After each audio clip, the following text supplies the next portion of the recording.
Une enquête menée à la demande du bureau de recrutement Robert Half a montré que 60% des nouveaux collaborateurs envisagent de quitter l'entreprise si la période d'intégration ne se passait pas bien.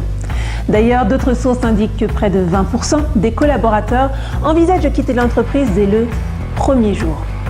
Les raisons évoquées sont les divergences de point de vue, le périmètre flou du poste ou le package salarial, entre autres choses.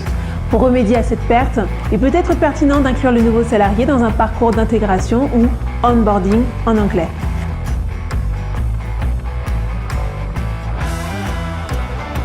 Bonjour à tous, je suis Daphné Bayonne et je vous souhaite la bienvenue sur Daphné et la QVT, première chaîne dédiée à la qualité de vie au travail et présentée par le MEDEF Hauts-de-Seine et le cabinet de ressources humaines Chase RH.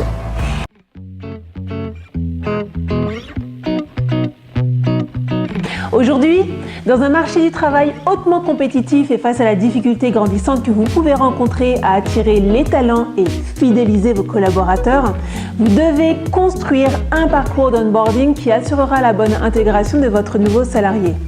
En effet, pour augmenter le niveau d'implication de ce dernier, l'onboarding lui permettra d'être rapidement opérationnel, mais aussi de comprendre et d'intégrer plus facilement les valeurs de l'organisation et la culture de l'entreprise. Mais dans les faits, en quoi cela consiste ?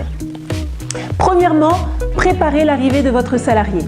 Dès la signature du contrat, conservez le lien entre le nouveau salarié et vous. Créez un pont entre lui et l'entreprise jusqu'à son arrivée par le biais d'échanges de documents administratifs relatifs à son embauche ou de vidéos de bienvenue. Annoncez à l'entreprise son arrivée en lui donnant ainsi le sentiment qu'il est attendu et remettez-lui dès le premier jour tout ce qui va concourir à une bonne installation, livret d'accueil, badge et accès, matériel. Deuxièmement, mettez en place un système de parrainage. Les parrains et marraines sont un soutien pour le nouveau collaborateur dans la découverte des métiers et des responsabilités de chacun, mais aussi dans les us et coutumes de l'entreprise.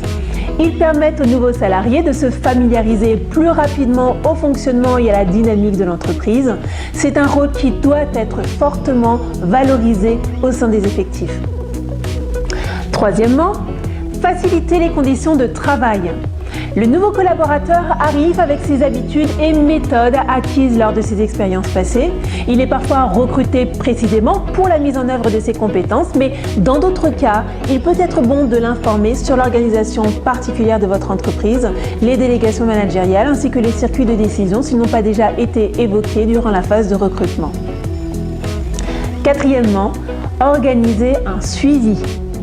Des points planifiés et réguliers entre les différents acteurs concernés sont indispensables pour collecter de précieuses informations sur les avis de chacun et répondre rapidement aux points d'attention.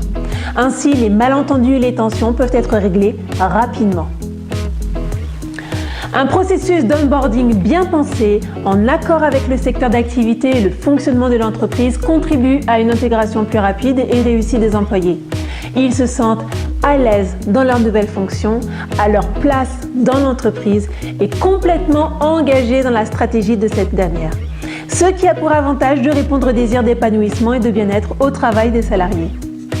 Cette émission est à présent terminée. Le MEDEF des Hauts-de-Seine est à votre disposition si vous souhaitez être aidé ou conseillé sur l'onboarding. Sachez qu'il existe par ailleurs un grand nombre de solutions à votre disposition par rapport à l'ensemble des problématiques RH que vous pouvez rencontrer. C'était Daphné Bayonne et je vous dis à très bientôt.